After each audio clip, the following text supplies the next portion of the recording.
Hello student. आज class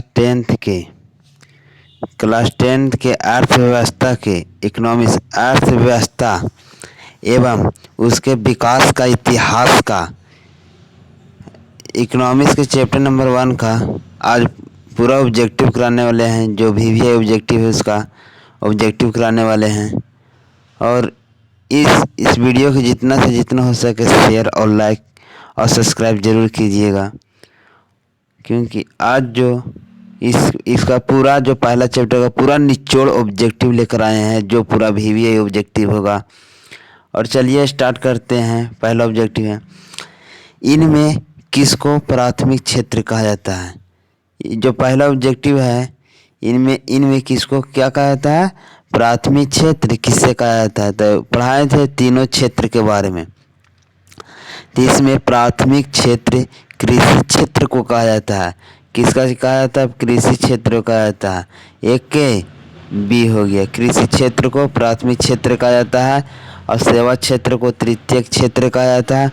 औद्योगिक क्षेत्र को द्वितीयक क्षेत्र कहा जाता है। दूसरा नंबर प्रश्न है कि इनमें से कौन सा देश मिश्रित अर्थव्यवस्था है। मतलब कि कौन सा देश में जो मिश्रित अर्थव्यवस्था है। तो हमारे भारत देश में मिश्रित अर्थव्यवस्था है। हमारे भारत देश में कैसे व्यवस्था है, मिश्रित अर्थव्यवस्था है। दो के क्या हो गया, सी। तीसरा नंबर प्रश्न है, भारत में योजना आयोग का गठन कब किया गया था। जो भारत में योजना आयोग का गठन किया गया था ना, वह कब किया गया था। तो कब किया गया था, 15 मार्च 1950 को किया गया था। कब किया गया था, 15 मार्च 1950। 3 के ए। चौथा नंबर प्रश्न है,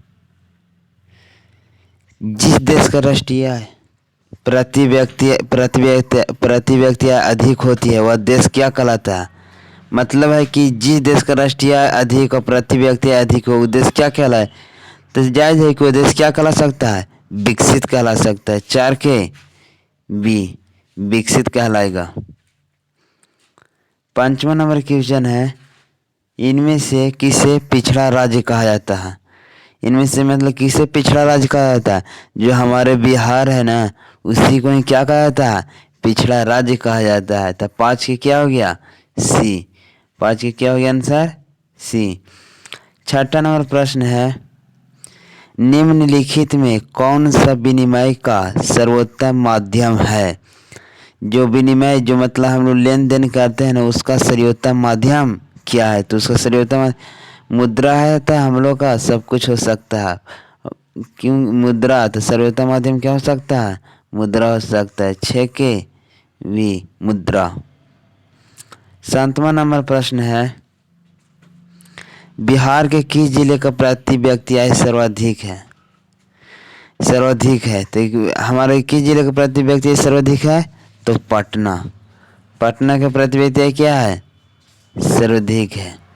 तो 7 के ए। 8वां नंबर प्रश्न है, भारत के किस राज्य का प्रति व्यक्ति आय सर्वाधिक है। मतलब भारत को जो किस राज्य है जिसका प्रति व्यक्ति आय सर्वाधिक है। तो जो गोवा एक छोटा सा राज्य है जिसका प्रति व्यक्ति आय सर्वाधिक होता है। तो 8 के क्या हो गया, डी, गोवा। 8 का क्या हो गया, डी। 9वां नंबर प्रश्न है, आर्थिक विकास का तीसरा क्षेत्र क्या है। जो हमारा आर्थिक विकास है ना, वो 3 क्षेत्रों में बांटा था। तो उसका पूछ रहा है कि तीसरा क्षेत्र क्या है। तो हमारा आर्थिक विकास का तीसरा क्षेत्र क्या था, सेवा क्षेत्र था। क्या था, सेवा क्षेत्र। 9 के डी हो गया, सेवा क्षेत्र। 10वां नंबर प्रश्न है, कौन बीमारू राज्य नहीं है। जो मतलब कौन बीमारू राज्य नहीं। तो बिहार में ही आपको छुपा मिल जाएगा कि कौन बीमारू राज्य नहीं। BI से तो हो गया बिहार। A में से हो गया मध्य प्रदेश। R से हो गया राजस्थान। U से क्या हो गया, उड़ीसा। तो इसमें देखो तो बिहार क्या है, बीमारू राज्य है। बिहार भी बीमारू राज्य है, मध्य प्रदेश भी बीमारू राज्य है, उड़ीसा भी बीमारू राज्य है। कौन नहीं बीमारू राज्य है? तो उत्तर प्रदेश। इसका आंसर क्या हो गया? सी क्या हो गया? उत्तर प्रदेश बीमारू राज्य नहीं है। 10वां नंबर प्रश्न है, कौन सी सेवा गैर सरकारी है? मतलब जो कौन सी सेवा है जो गैर सरकारी है? तो देखो, पहला में सैन्य सेवा। सैन्य सेवा जो सैनिक होता है वो तो सरकारी होता है। दूसरा में है वित्त सेवा, जो वित्त के होता है वो भी सरकारी होता है। तीसरा में है मॉल सेवा। मॉल सरकारी नहीं होता, मॉल किसी निजी व्यक्ति का होता है, निजी प्राइवेट का होता है। तो 12 के सी हो गया, 12 के आंसर हो गया सी, मॉल। प्रश्न रिपीट है। अगला प्रश्न है, प्राथमिक क्षेत्र में कौन सी आर्थिक क्रियाएं शामिल है? जो प्राथमिक क्षेत्र है ना, उनमें कौन सा आर्थिक क्रियाएं शामिल है? तो कौन सा आर्थिक क्रियाएं शामिल है? कृषि। देखो, कृषि भी शामिल है, खनन भी शामिल है, पशुपालन भी शामिल है। तो क्या हो गया? इनमें सभी। तो 13 का क्या हो गया? डी में सभी हो गया। 14 नंबर प्रश्न है, 14 नंबर प्रश्न है, भारत में किस राज्य की प्रति व्यक्ति आय सबसे कम है? तो देखो, भारत में किस राज्य की प्रति व्यक्ति आय सबसे कम है? तो जो हमारे बिहार है ना, उसी का प्रति व्यक्ति आय सबसे सभी राज्यों से कम है। तो क्या हो गया? ए 14 के बी बिहार। अगला नंबर प्रश्न है, निम्न में कौन प्राथमिक क्षेत्र से संबंधित है? जो चारों ऑप्शन दिया है ना, उसमें कौन सा क्षेत्र है जो प्राथमिक क्षेत्र से संबंधित है? तो कौन सा क्षेत्र है? तो बताए थे प्राथमिक क्षेत्र को और क्या नाम से जाना जाता है? कृषि क्षेत्र के नाम से भी जाना जाता है। तो इसीलिए प्राथमिक क्षेत्र से कौन संबंधित हो सकता है? कृषि क्षेत्र ही संबंधित हो सकता है। तो 15 के सी। इसका आंसर क्या हो गया? सी। 16 नंबर क्वेश्चन है, योजना आयोग को भंग कर कौन सा आयोग बनाया गया? जो पहले योजना आयोग चल रहा था 15 मार्च 1950 को बना था, उसको भंग करके कौन सा आयोग बनाया गया? तो भंग करके कौन सा आयोग बनाया गया? नीति आयोग बनाया गया। तो 16 के ए नीति आयोग बनाया गया। 17 नंबर प्रश्न है, किसने कहा बिहार के विकास के बिना भारत का विकास संभव नहीं है? मतलब कौन से ऐसे व्यक्ति थे जो कहे थे कि जब तक बिहार विकास नहीं होगा, जब तक भारत का विकास संभव नहीं है? तो ये थे APJ अब्दुल कलाम। कौन थे? APJ अब्दुल कलाम। 17 के APJ अब्दुल कलाम ने ही कहा था कि जब तक अगर आप बिहार का विकास नहीं करते हैं तो भारत के विकास का संभव नहीं है। 18 नंबर प्रश्न है, राष्ट्रीय विकास परिषद का गठन कब हुआ था? जो राष्ट्रीय विकास परिषद है उसका गठन कब हुआ था? तो राष्ट्रीय विकास परिषद का गठन 1952 ईस्वी में हुआ था। कब हुआ था? 1952 ईस्वी में हुआ था। अगला प्रश्न है, किस क्षेत्र को द्वितीय क्षेत्र भी कहा जाता है? मतलब जो आप लोग को 3 क्षेत्र पढ़ाए हैं उसमें किस क्षेत्र को द्वितीय क्षेत्र भी कहा जाता है? तो तृतीय क्षेत्र को सेवा क्षेत्र कहा जाता है, द्वितीय क्षेत्र को औद्योगिक क्षेत्र कहा जाता है। क्या कहा जाता है? द्वितीय क्षेत्र को औद्योगिक क्षेत्र भी कहा जाता है। 19 के सी हो गया। 20वां नंबर प्रश्न है, 11वीं पंचवर्षीय योजना कब शुरू हुई थी? जो 11वीं पंचवर्षीय योजना कब शुरू हुआ था? तो 11वीं पंचवर्षीय योजना 2007 से 2012 ईस्वी तक हुआ था। 21 के बी हो गया। और 2012-17 तक 12वीं पंचवर्षीय योजना। अभी जो है ना 14वीं पंचवर्षीय योजना चल रहा है। कौन पंचवर्षीय योजना चल रहा है? 14वीं पंचवर्षीय योजना। 22वां नंबर प्रश्न है, 2004 के रिपोर्ट के अनुसार मानव विकास सूचकांक में भारत का क्या स्थान है? जो मानव विकास रिपोर्ट होता है ना, जिसे HDI शॉर्ट में कहते हैं, इसे ह्यूमन डेवलपमेंट इंडेक्स कहते हैं। तो मानव विकास रिपोर्ट भारत का जो 126वां है। सोचो 171 में भारत का स्थान कितना है, 126 है, मतलब न के बराबर है, कोई इसका विकास अभी नहीं हुआ है। तो 22 का क्या हो गया, ए। 23वां नंबर प्रश्न है, 2004 के रिपोर्ट के अनुसार मानव विकास सूचकांक सबसे पहले किस स्थान पर कौन सा देश रहा, मतलब पहले स्थान पर कौन सा देश रहा। जो 2004 में जो मानव विकास रिपोर्ट के अनुसार मानव विकास सूचकांक में सबसे पहले स्थान पर कौन सा देश रहा, सबसे पहले स्थान पर नॉर्वे रहा। कौन सा देश रहा, नॉर्वे। 23 के ए। 24वां नंबर प्रश्न है, ब्राटलैंड, जो ब्राटलैंड आयोग संबंधित है, मतलब ब्राटलैंड आयोग था जो किससे संबंधित था, तो ब्राटलैंड आयोग सतत विकास से संबंधित था। किससे विकास संबंधित था, सतत विकास से। 24 के सी। और तो 25वां नंबर प्रश्न है, मानव विकास भारत में पहला मानव विकास रिपोर्ट कब जारी हुआ था।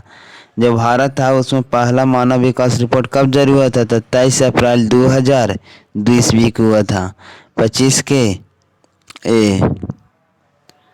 और 26वां नंबर प्रश्न है, प्रथम राष्ट्रीय मानव विकास रिपोर्ट किस प्रधानमंत्री के कार्यकाल में जारी हुई। जब प्रथम राष्ट्रीय मानव विकास रिपोर्ट जारी हुआ था किसके प्रधानमंत्री में हुआ था, तो अटल बिहारी वाजपेयी। सॉरी 26 के सी हो गया। 27वां नंबर प्रश्न है, बिहार में अधिक जनसंख्या वाला जिला कौन सा है। जो बिहार में अधिक जनसंख्या वाला जिला कौन सा है, तो पटना। कौन है, पटना। 27 के बी। 28वां नंबर प्रश्न है, अर्थव्यवस्था के किस क्षेत्र से हरित क्रांति संबंधित है। जो अर्थव्यवस्था है जो किस क्षेत्र से हरित क्रांति संबंधित, तो हरित क्रांति में जो कृषि आता है, हरित क्रांति में क्या आता है, कृषि आता है। ये क्या संबंधित हो सकता है, प्राथमिक क्षेत्र से। क्या संबंधित होगा, प्राथमिक क्षेत्र से। 28 के ए, प्राथमिक क्षेत्र। 29वां नंबर प्रश्न है, भारतीय योजना आयोग का प्रथम अध्यक्ष कौन थे। जो भारतीय योजना आयोग को पूछा जाता है कि प्रथम अध्यक्ष कौन थे, तब भारतीय योजना आयोग का अध्यक्ष जो थे प्रधानमंत्री थे। तो भारत के प्रथम प्रधानमंत्री कौन थे, पंडित जवाहरलाल नेहरू थे। तो वही हो सकते हैं क्या, प्रथम अध्यक्ष। 29 के सी। 29 के क्या हो गया, सी। 30वां नंबर प्रश्न है, विश्व के विकसित देश है, मतलब जो विश्व में कौन कौन सा देश है जो विकसित है। तो अमेरिका भी विकसित है, ब्रिटेन भी विकसित है, जापान भी विकसित है। तो इसमें क्या हो गया, 30 के, इनमें सभी क्या है, विकसित देश है। 30 के डी, सभी विकसित देश है। 31वां नंबर प्रश्न है, आर्थिक विकास के कितने क्षेत्र हैं। जो मतलब जो हमारा आर्थिक विकास है ना, जो हमारे अर्थव्यवस्था में जो आर्थिक विकास करने के लिए कितने क्षेत्र हैं, तो 3 क्षेत्र हैं, प्राथमिक क्षेत्र, द्वितीय क्षेत्र और तृतीय क्षेत्र। तो कितने क्षेत्र हैं, 3 क्षेत्र। 31 के सी हो गया। 32वां नंबर प्रश्न है, किस अर्थशास्त्री ने कहा था कि गरीबी कैंसर की तरह है। मतलब कौन सा अर्थशास्त्री थे जो कहे थे कि जो गरीबी है वो कैंसर की तरह है। जिस तरह कैंसर धीरे धीरे कोई हमारे शरीर को डैमेज करता जाता है, उसी प्रकार गरीबी है जो हमारे स्थिति को गिराता चलता जाता है। तो कौन कहे थे, कुजनेट। कौन कहे थे, कुजनेट। 32 के बी, कुजनेट ने कहे थे। 33वां नंबर प्रश्न है, भारत में पहले पंचवर्षीय योजना कब शुरू हुई। जब भारत में पंचवर्षीय योजना उसका स्टार्ट कब हुआ था, 1951 ईस्वी में हुआ था। कब स्टार्ट हुआ था, 1951 ईस्वी में हुआ था। 33 के बी। 35 अगला क्वेश्चन है, इनमें कौन सा देश पूंजीवादी अर्थव्यवस्था के अंतर्गत आता है। मतलब इनमें कौन सा देश है जो पूंजीवादी अर्थव्यवस्था के अंतर्गत आता है। तो कौन है, अमेरिका जो है पूंजीवादी अर्थव्यवस्था के अंतर्गत आता है। तो 35 के बी। 35 क्या हो गया बी, अमेरिका पूंजीवादी अर्थव्यवस्था के अंतर्गत आता है। अगला नंबर प्रश्न 36वां नंबर प्रश्न है, बिहार के विकास में सर्वाधिक योगदान किसका है? जो हमारे बिहार में जो विकास हो रहा है उसमें सर्वाधिक योगदान किसका है? तो सर्वाधिक योगदान जो है कृषि का है। कृषि और सेवा दोनों कहते हैं। हमारे बिहार में सर्वाधिक किसका है? कृषि का। 36 के ए। अगला नंबर प्रश्न है कि योजना आयोग का पालन अध्यक्ष कौन होता है? जो हमारी योजना आयोग होता है ना उसका पालन अध्यक्ष कौन होता है? तो पिछले बार में ही बताएं कि जो हमारे योजना आयोग के अध्यक्ष प्रधानमंत्री होते हैं, तो इसका पालन अध्यक्ष भी कौन होते हैं? प्रधानमंत्री होते हैं। 37 के ए। 37 क्या हो गया? ए।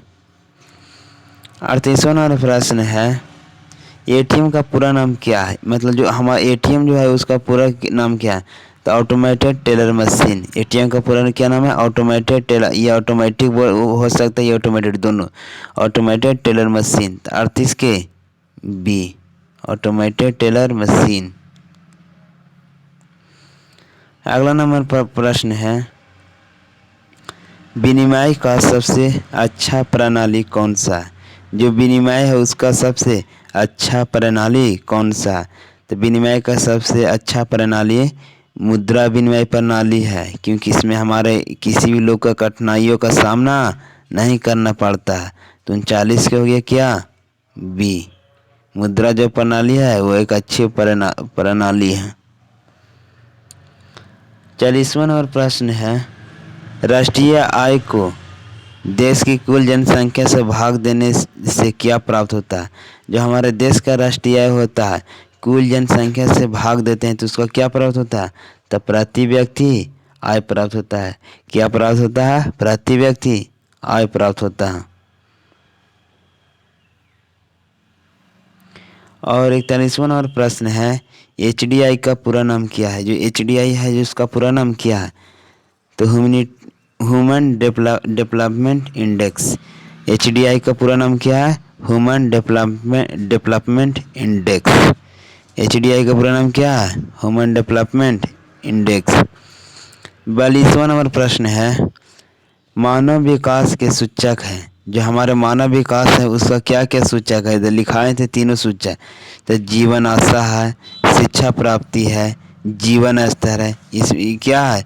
हम तीनों हमारे मानव विकास से क्या है? सूचक है। इसलिए 42 के डी।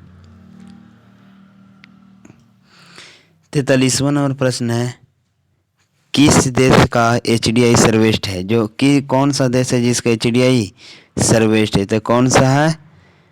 जो नॉर्वे है, जो इसका एचडीआई ह्यूमन डेवलपमेंट इंडेक्स सर्वश्रेष्ठ है। तो कौन देश का? नॉर्वे। 43 के डी हो गया। 45वां नंबर प्रश्न है, बिहार का कौन सा क्षेत्र बाढ़ ग्रस्त है?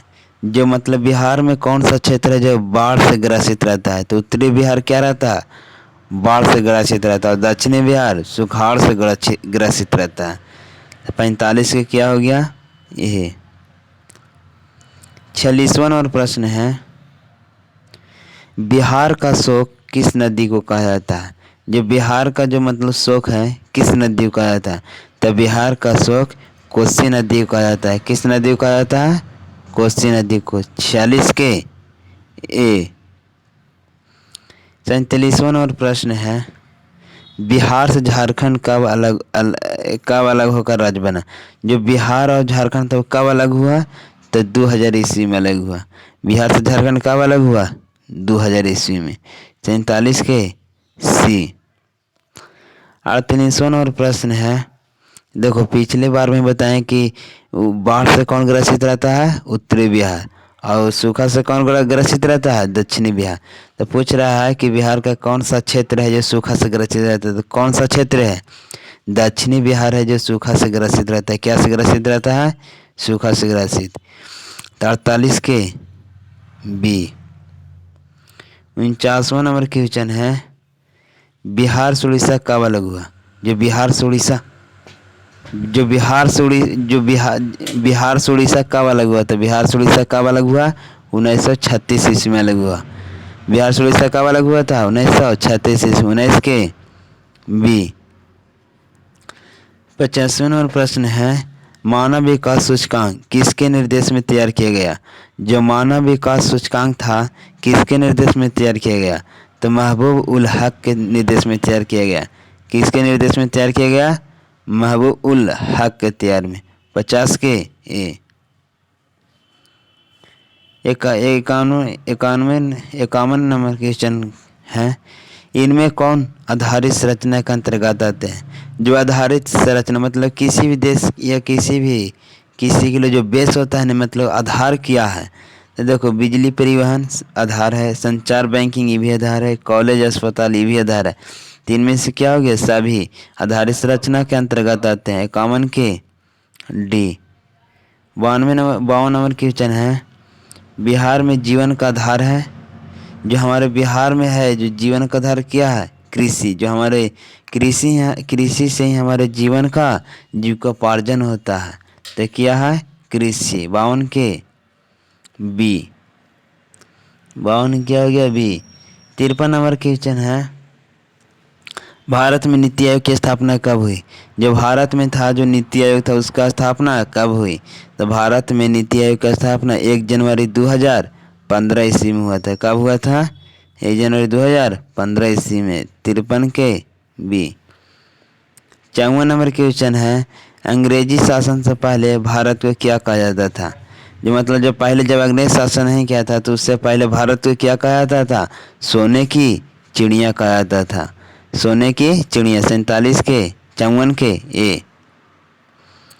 55 नंबर क्वेश्चन है, नरेगा के अंतर्गत मजदूरों को कम से कम कितने दिनों को रोजगार देने की व्यवस्था है? जो नरेगा के अंतर्गत जो मतलब हमारे देश के मजदूर हैं उसको कितने दिनों को रोजगार देने की व्यवस्था की गई है।